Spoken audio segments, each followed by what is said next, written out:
On a Friday morning in September of 1993, a woman named Eveline Tremblay stood in the parking lot of a community hall in Lac-Saint-Jean, Quebec, and watched 40 years of her mother's work get carried out in cardboard boxes by strangers who had paid $3 apiece for the privilege. The estate sale had opened at 8. It was now 20 past 9. Eveline had driven 7 hours from Ottawa the night before and had slept in her car in the parking lot because she had not wanted to miss anything. She had $180 in her coat pocket, which was all she had been able to pull from the ATM on the highway outside of Roberval, and she was standing there in the September cold, wondering if it was going to be enough.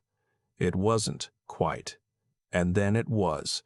Let me tell you why. Let me tell you about Lucienne Beaumont first, because you cannot understand what her daughter found inside that community hall without understanding the woman who had spent 4 decades putting it there. Lucienne Beaumont had come to Lac-Saint-Jean in 1952 as the youngest daughter of a farming family from Alma who made butter and soft cheese and sold it at the Thursday market in Roberval. She was 19 when she married Clement Beaumont, 22 when they bought a house on a gravel road 8 kilometers outside of Dolbeau, with a barn and 11 acres, and no particular plan beyond the next season. Clement farmed, Lucienne kept the house, raised 3 children, and did what women in rural Quebec in the 1950s did, which was everything else. But Lucienne also did something that nobody in the area fully understood at the time, and that most people did not take seriously for years afterward. She sewed. Not in the way that people mean when they say a woman of that era sewed, not mending and hemming and making do. Lucienne Beaumont constructed garments. She had taught herself from library books, from a correspondence course she had taken through a Montreal school that no longer exists, and from a neighbor woman named Thérèse, who had worked for 10 years as a seamstress in a garment factory in Chicoutimi before her husband had moved them north. Teresa had shown Lucienne how to read a commercial pattern the way a carpenter reads a blueprint, not as instructions to follow, but as a starting point from which to depart. Lucienne had taken that idea and carried it further than Teresa had ever intended. By the time her youngest child started school, Lucienne had converted the back room of the house into a sewing room that smelled of cedar and chalk, and the particular dry warmth of a space where someone works with concentrated attention for many hours every day. She had a cutting table she had built from plywood and 2x4s. She had a dress form that she had adjusted over years with layers of batting and muslin until it matched her own proportions almost exactly. She had 2 sewing machines, one for straight work and one with a zigzag function that had taken her 2 years to save for. And she had, along the south wall of that room, a shelf that ran from the door to the window and held, in labeled boxes and binders, 30 years of accumulated textile knowledge. She had fabric samples from every piece of cloth she had ever worked with, organized by weight and content and behavior under the iron and behavior under stress. She had notes on every client she had ever sewn for, not their measurements only, which any seamstress kept, but what she had observed about their body and how it moved, and how that movement affected fit in ways that static measurements could not predict. She had worked out, over decades of empirical observation, a system for adjusting commercial patterns that accounted for what she called the living body, the way a person's posture shifted under different conditions, the way fabric was pulled differently by someone who carried tension in their shoulders versus someone who carried it in their hips. She had written this down in a series of notebooks, 12 of them, hardcover notebooks with graph paper pages that she had ordered from a school supply company in Quebec City. She had charged modest rates for her work. The notebooks recorded what she had been paid, and the numbers told a story of a woman who had never quite believed her labor was worth what the market would have paid for it in a city. She had sewn wedding dresses for the daughters of farmers who couldn't afford the department stores in Chicoutimi. She had tailored suits for men who needed to look right at funerals and job interviews and had nobody else to ask. She had for 20 years been the person that the county hospital called when a staff member needed a uniform altered for a body that the standard sizes did not accommodate. She had been doing this not for money, primarily, but because she understood cloth and bodies in a way that very few people still did by the time the 1980s arrived, and because she believed, with the quiet conviction of a person who has never needed external validation, that this understanding was worth the time it took to maintain. Lucienne died in the spring of 1993 at 79, in the same house on the gravel road outside of Dolbeau where she had lived for 40 years. Clement had died 6 years earlier. The house passed to the 3 children, and the 3 children decided, with the practical efficiency of adults who live far away and have their own lives, to sell it along with its contents. Eveline was the middle child. She had left Lac-Saint-Jean in 1970 at 19 to study at the University of Ottawa, had stayed on after graduating to work for the federal government in a department that managed textile and apparel trade policy, and had spent 20 years working in an office where the subject of her expertise was cloth, though she handled it almost entirely as an abstraction, as data and regulation and trade flows, rather than as a physical material that a person cut and pinned and shaped with their hands. She understood the industry from the outside. She had not, in the years since leaving home, spent much time thinking about what her mother understood from the inside. She had visited at Christmas when she could. She had watched her mother sew, in the way that children watch a parent do the thing that parent does, without fully registering what they're seeing. She had helped with harvest twice as a teenager. She had otherwise lived her life in Ottawa at a comfortable distance from the gravel road and everything it represented. When the estate was sorted and the decision made to sell the house and its contents, Eveline had agreed without much thought. She had not been inside the sewing room in 15 years. She did not know what she was agreeing to, not yet. Let me tell you about the week before the estate sale, because that is where this story really begins. Eveline drove up to Dolbeau on a Wednesday to spend 3 days sorting through the house before the estate sale company arrived to catalog and price everything. She had told herself it would be a sad but manageable task. She had told herself she was prepared for it. She was not prepared for the sewing room.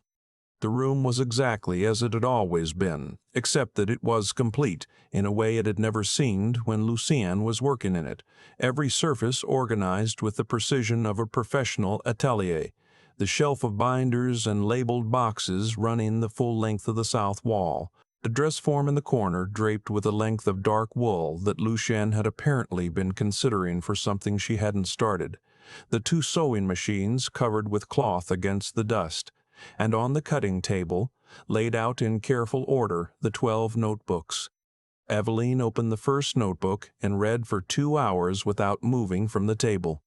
She read descriptions of fabric behavior that she recognized from trade documents she had processed in her 20 years at the department, but described from the inside, from the perspective of someone who had held the fabric in her hands and pulled it on the bias and watched what it did under heat and under tension. She read notes on individual clients that were not clinical records, but something closer to portraits, observations about posture and movement, and the way a body inhabited its own weight that were, as far as Eveline could determine, not written down anywhere else in any form she had encountered professionally. She read her mother's accounts of problems she had encountered, and how she had solved them.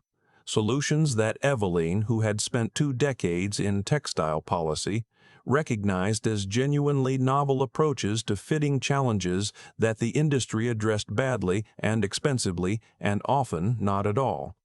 Eveline was not a seamstress. She had never had her mother's patience for the physical work, but she was a person who understood textile industries, and she knew, reading those notebooks at the cutting table in Dolbeau, that what her mother had assembled in that back room was not a hobbyist's collection. It was a body of professional knowledge, self-developed, undocumented anywhere else, representing 40 years of careful empirical work. The estate sale company came on Thursday. 2 people with clipboards who moved through the house with the cheerful efficiency of people who have priced 10,000 items and who know, without looking too closely, the approximate range into which any given category falls. Eveline watched them work the sewing room.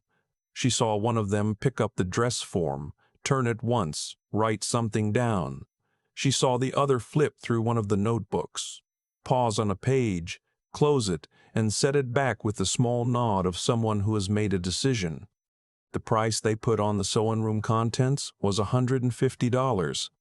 The cutting table, the dress form, the 2 sewing machines, the shelf of binders and samples, and the 12 notebooks. $150 for the lot. Eveline stood in the doorway of that room and looked at the price tag for a very long moment. She worked for the federal government in textile policy.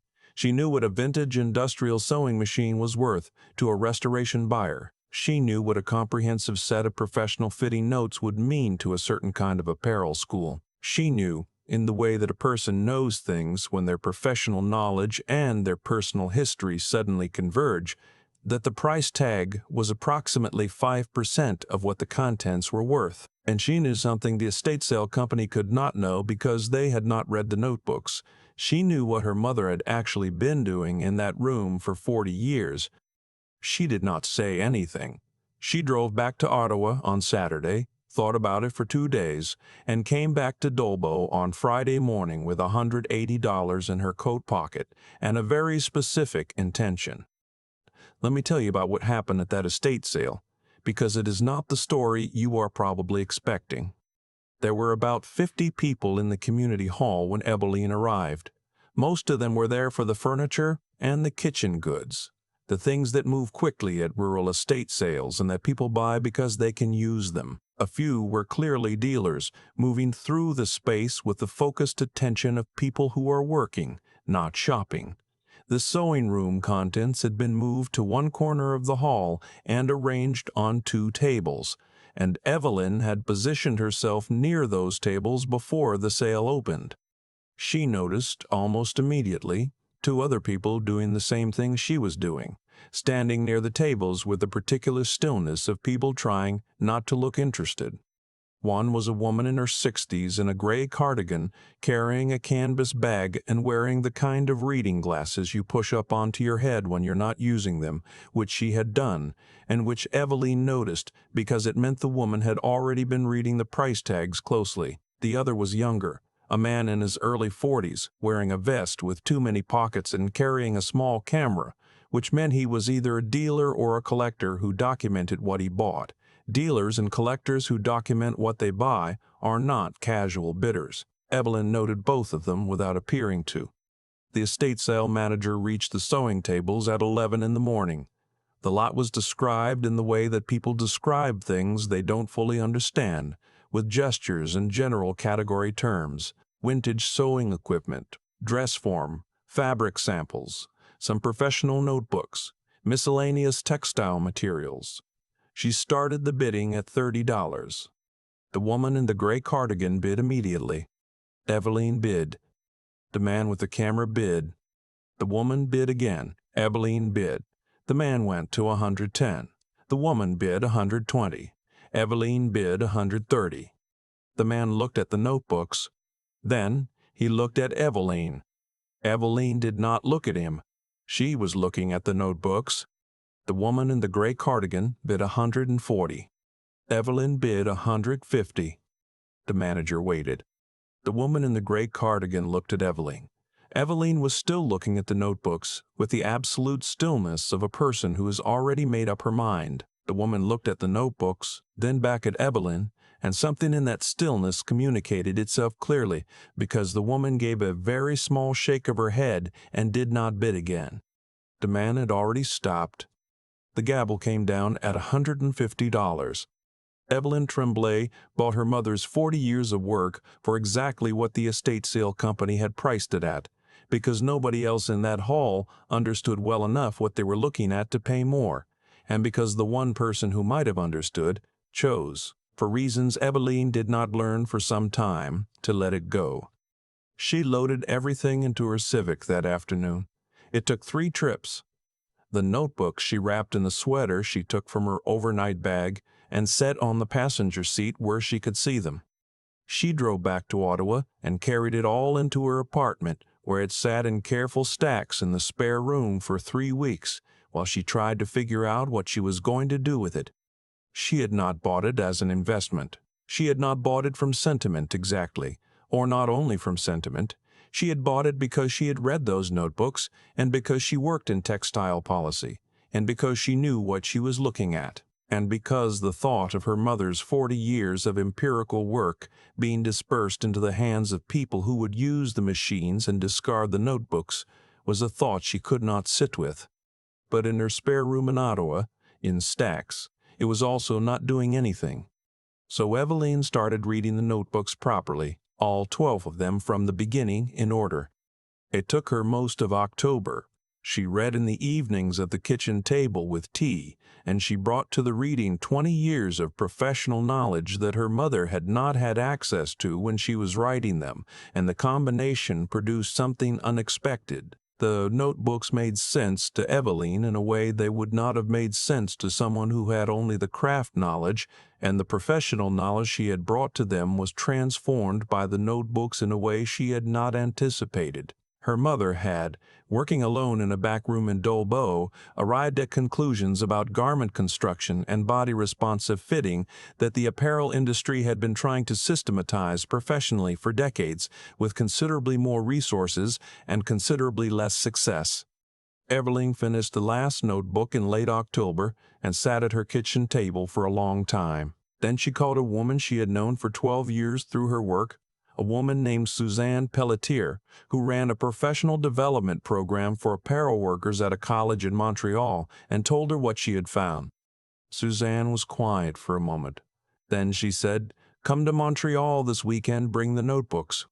Eveline brought the notebooks. Suzanne read them on a Saturday at her office, turning pages slowly, occasionally going back 2 or 3 pages to check something she had read earlier. Eveline sat across from her and waited. At one point, Suzanne stopped reading and looked up and said, without preamble, "This is applied research, you understand that? Your mother did applied research for 40 years without calling it that." She went back to reading. When she finished, she set the last notebook down carefully and said, "What are you going to do with these?" Eveline said she wasn't sure yet.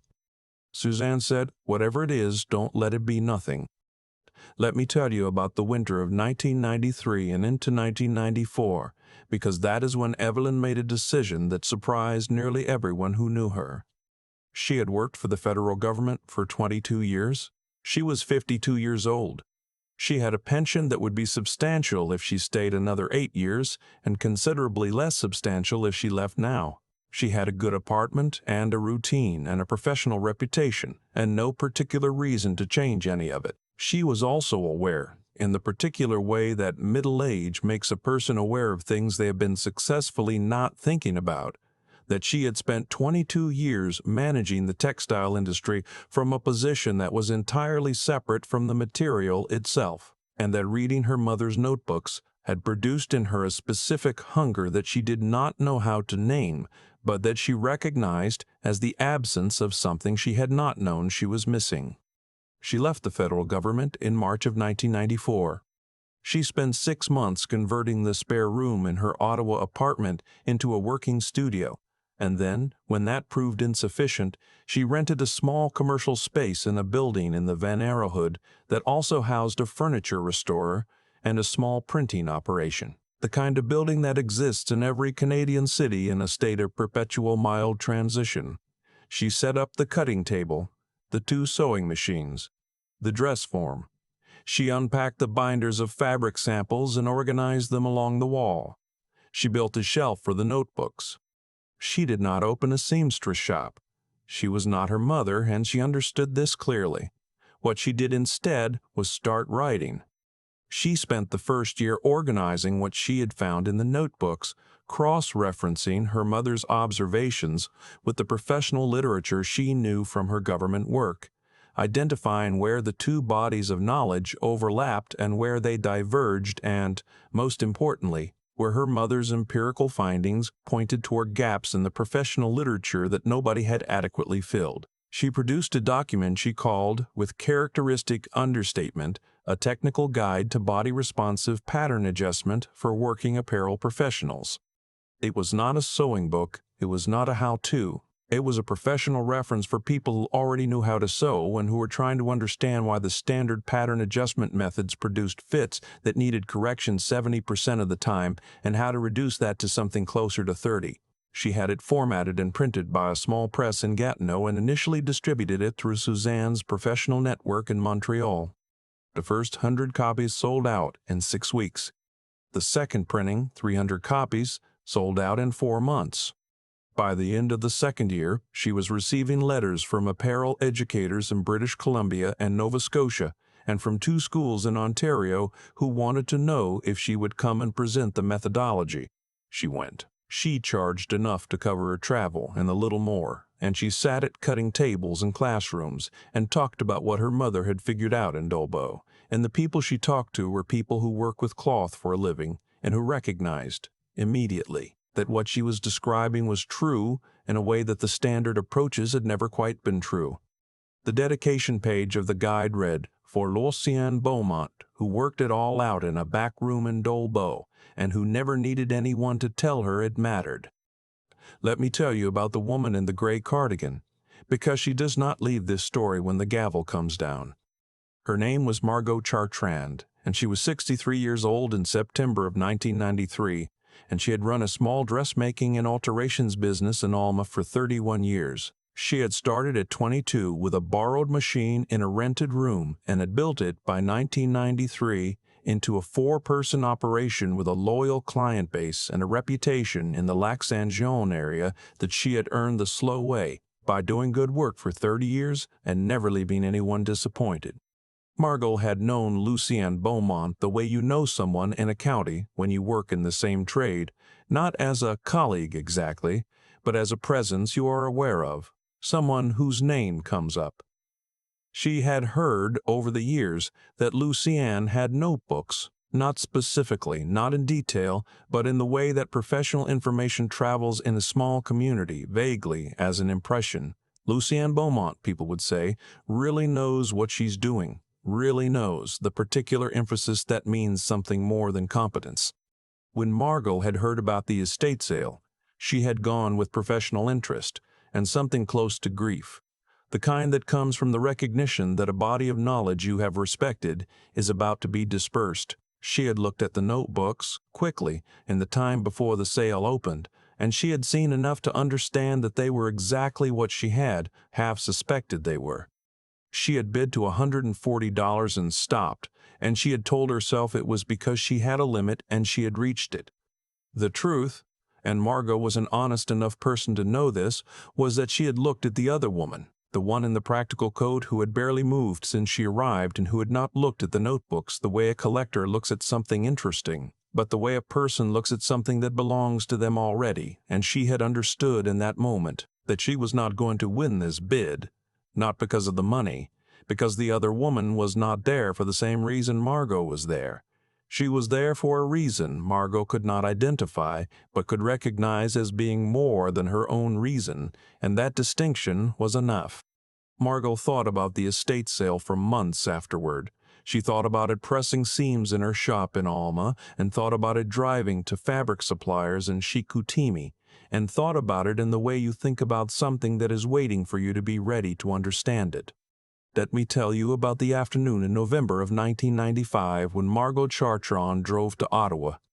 She had read in a newsletter from a professional association she belonged to a short notice about a technical guide to body-responsive pattern adjustment written by a woman named Eveline Tremblay, who was described as a former federal government analyst who had recently produced what several apparel educators were calling an unusually rigorous practical reference based on techniques developed by her late mother. Margot had ordered a copy. She had read it over 2 evenings at her kitchen table in Alma. Then she had ordered 2 more copies, one for each of the experienced sewers on her staff. Then she had called the contact number in the back of the guide and asked if she could come and speak with Eveline in person. Eveline said yes. Margot drove to Ottawa in November and found a studio without difficulty. It was not a large space, but it was organized with a density and precision that Margot recognized immediately. The organization of someone who works seriously, not someone who displays their work. She went inside. Eveline was at the cutting table doing something Margot couldn't see the purpose of yet, measuring and marking a piece of muslin in a configuration that was unfamiliar. She looked up when Margot came in. Margot said she had read the guide, Eveline said she was glad to hear it. Margot looked at the shelf of notebooks and the shelf of binders and said, "Is that Lucienne's collection?" Eveline said it was. Margot was quiet for a moment. Then she said, "I was at the estate sale. I bid against you." Eveline set down the marking pen. She looked at Margot. She said she remembered. There was a pause. Margot said, "I have a client coming in January.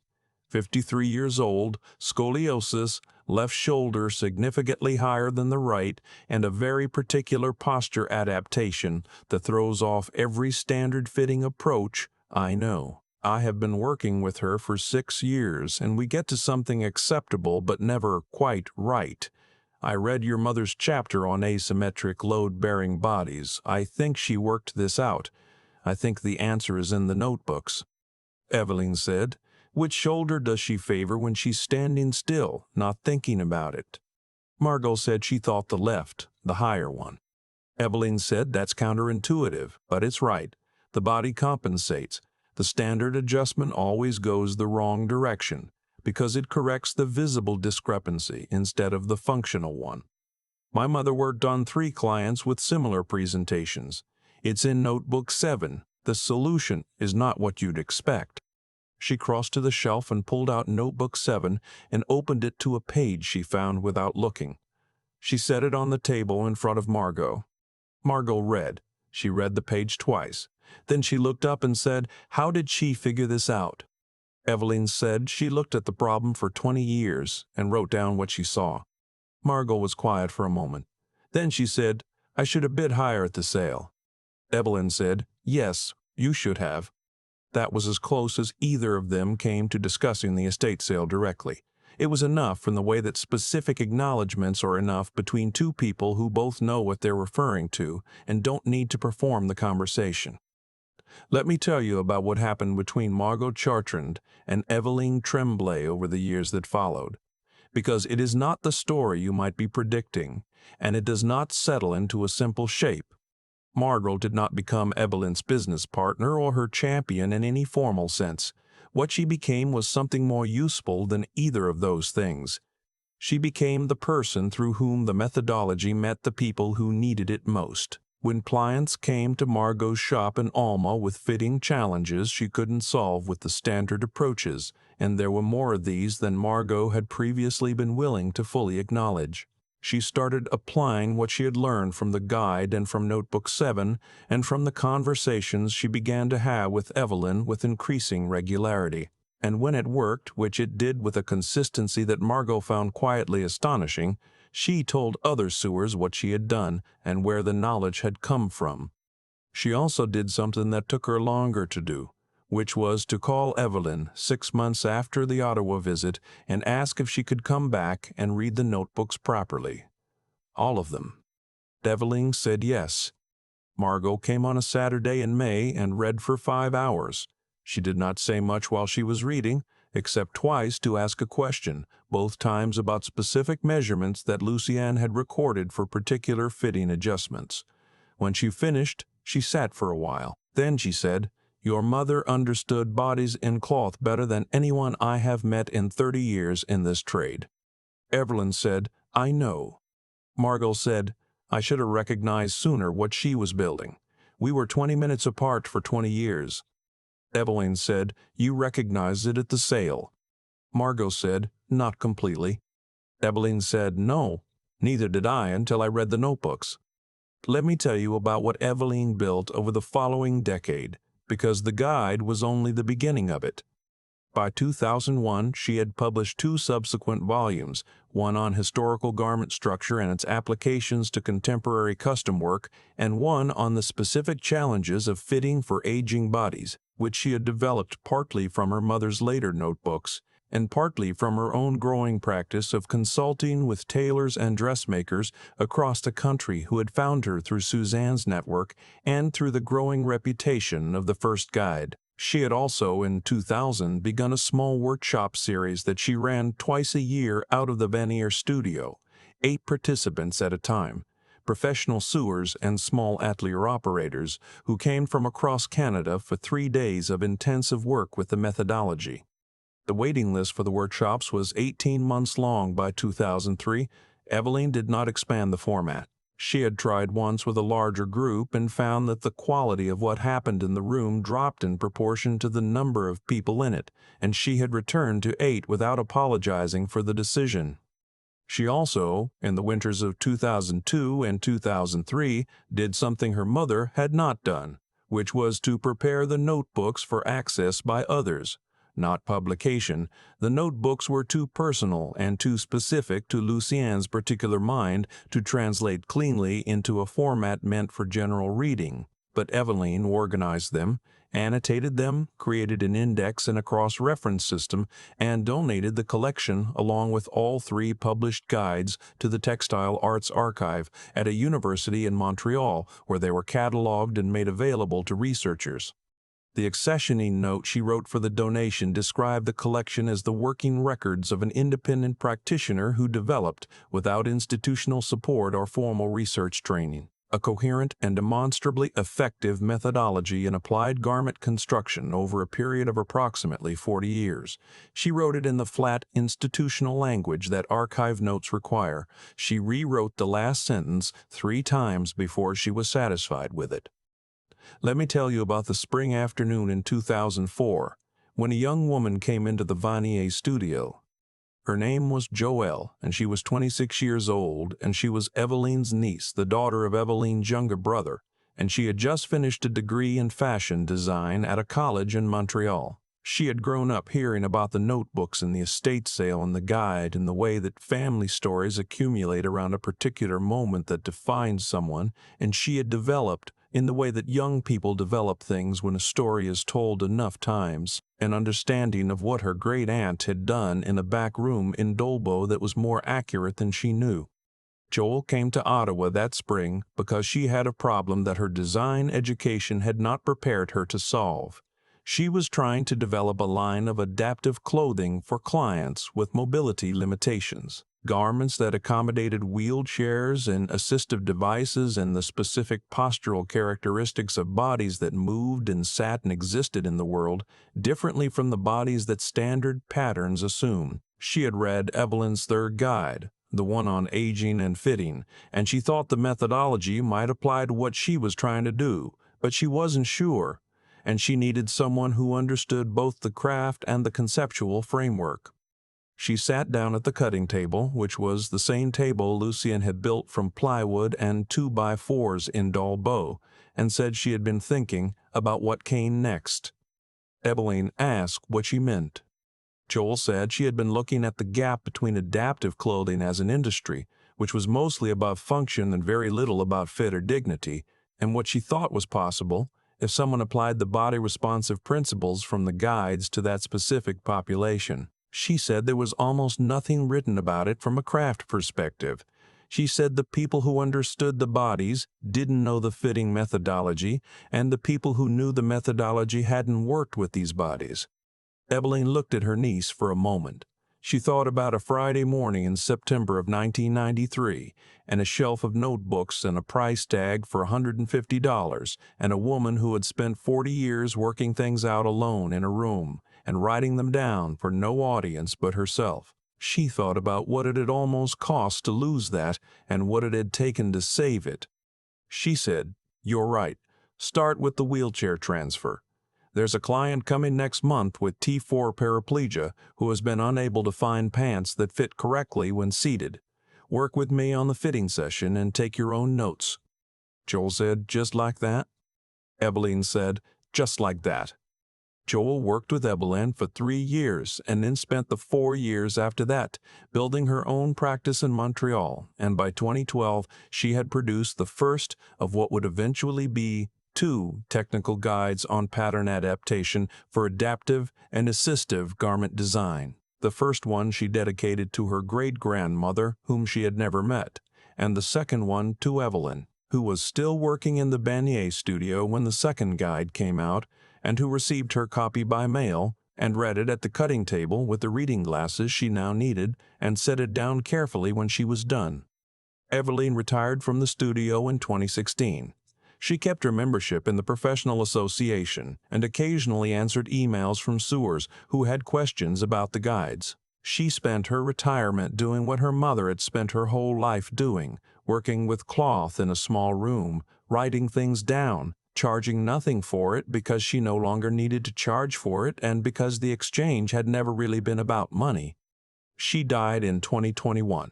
The notice in the Apparel Professionals Association newsletter mentioned the guides in the workshop series and the archive donation in her years in government service. It did not mention a Friday morning in September in a community hall in Lac-Saint-Jean. Most notices leave out the moment that changed everything. Let me tell you about the woman in the gray cardigan one more time, because Margot Chartrand has one more place in the story. Margot sold her dressmaking business in Alma in 2004 at 74 years old to a young woman who had been her apprentice for 3 years and who was, Margot said, better than Margot had been at the same stage, which was the highest compliment she knew how to give. She retired to a house in Alma with a sewing room where she did, for the first time in 40 years, a professional work. Only the sewing she wanted to do for reasons that had nothing to do with a client's requirements or a deadline or a profit margin. She made quilts. She was not particularly interested in quilts as a craft, but she was interested in the geometry of them and in the way that large flat surfaces revealed, when assembled, errors in cutting that small pieces concealed. She made 12 quilts in the 4 years she had before her arthritis made the cutting work too difficult. They were not beautiful quilts by any standard she would have applied professionally. They were exact and honest about what she was still learning, and made with materials she had chosen for reasons that had nothing to do with their market value. She wrote in the last 2 years that her hands allowed it, a notebook about the quilts, not instructions. Observations. What she had done and why, what had not worked and why, what she thought she would do differently if she were starting the 12th quilt again, knowing what she knew. It was a thin notebook, fewer than 40 pages, the handwriting less controlled than it had once been. It was not Lucienne's notebooks. It was not close to being Lucienne's notebooks, but it was the beginning of something that had not had time to become what it might have been, which was not nothing. A beginning written down is not nothing. Margot died in 2009. Joel is the notebook on the shelf in her Montreal studio, next to the 3 volumes of Evelyne's guides, and the 2 she wrote herself, and next to the photocopied pages of Lucienne's notebooks that Eveline had given her when she started her own practice. She did not know Margot Chartrand. She found the notebook in a box of material donated to a Montreal textile arts organization by Margot's family, where it had been sitting for several years without anyone knowing what to make of it. She read it on an afternoon in the studio, sitting at her cutting table. When she finished, she sat for a while, then she put it on the shelf where it belongs, between the women who worked things out and wrote them down, and the women who almost understood what they were looking at and eventually did. The long continuous thread of attention that connects them, patient and specific and earned. Some knowledge doesn't disappear. It waits in notebooks on shelves, in rooms that smell of cedar and chalk, for someone to recognize it for what it is and understand that the only adequate response to that recognition is to keep it moving forward. I keep thinking about that price tag, $150. 2 estate sale workers with clipboards walked through Lucienne Beaumont's sewing room in about 12 minutes and decided that 40 years of careful, serious, self-taught work was worth roughly what you'd pay for a used bicycle. They weren't cruel people. They were doing their job, but they could only price what they could see, and what they could see was old machines and some notebooks with handwriting in them. They couldn't see what was actually there, because seeing it required a specific kind of preparation that they didn't have and couldn't have been expected to have. That's the part of this story I come back to. Not the auction drama, not the $150 bid, but the question of what it actually takes to recognize something for what it is. Eveline recognized it because she had spent 20 years in textile policy and had read enough professional literature to know that what her mother had figured out in Dolbeau was genuinely rare. That recognition wasn't luck. It was the result of 2 kinds of work converging: her mother's 40 years of empirical attention in a back room and Eveline's own 20 years of building a professional understanding broad enough to receive it. Neither one alone would have been sufficient. Lucienne without Eveline would have remained exactly what she was, a remarkable practitioner whose knowledge died with her. Eveline without Lucienne's notebooks would have remained exactly what she was, a competent analyst managing an industry she understood only from the outside. The collision of those two bodies of preparation is what produced something worth keeping. I think about that when I consider what Eveline actually chose to do afterward. She didn't sell the machines. She didn't auction the notebooks to a collector. She spent a year reading and cross-referencing and thinking, and then she wrote down what she understood in a form that other people could use. That's a specific kind of integrity. Not the dramatic, visible kind that makes a good story in the moment, but the slow kind that requires you to take what you've been given and treat it as a responsibility rather than a possession. She could have kept the knowledge.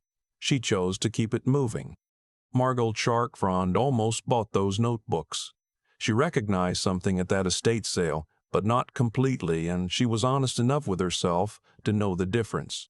What I find remarkable about Margot is what she did with that partial recognition over the years that followed. She didn't dismiss it or rationalize it away. She followed it. She read the guide, drove to Ottawa, asked to read the notebooks properly, and then spent the rest of her working life applying what she'd learned and sending others toward the source. That's not a small thing. That's a person choosing, repeatedly and without fanfare, to keep learning past the point where most people decide they already know enough. And then there's Joelle, who came to the studio at 26 with a specific problem and a willingness to sit at a cutting table and take her own notes and start from the beginning. She received something from Eveline that Eveline had received from Lucienne, and she carried it forward into territory neither of them had mapped. That's how useful knowledge actually travels. Not through institutions or systems, but through specific people who are paying attention and are willing to do the work of receiving it seriously and passing it on with the same care. I don't think the world rewards that kind of work reliably or quickly. Lucienne was never recognized in any formal sense for what she built. Eveline left a pension behind to work in a rented room in Vanier. Margot spent her last working years sending clients to someone else because it was the honest thing to do. None of them made the obvious choice. All of them made the right one. What I take from this story is something quiet and not particularly easy to act on. It's the understanding that the things most worth preserving rarely announce themselves as such, and that the capacity to recognize them, really recognize them, not just appreciate them vaguely, is something you have to build over a long time through paying a specific kind of attention. And then, once you recognize something, the question is whether you have the character to treat that recognition as an obligation rather than an advantage. Lucienne did. Eveline did. Margot eventually did. Joelle is still doing it. That seems worth something. It seems worth more than $150.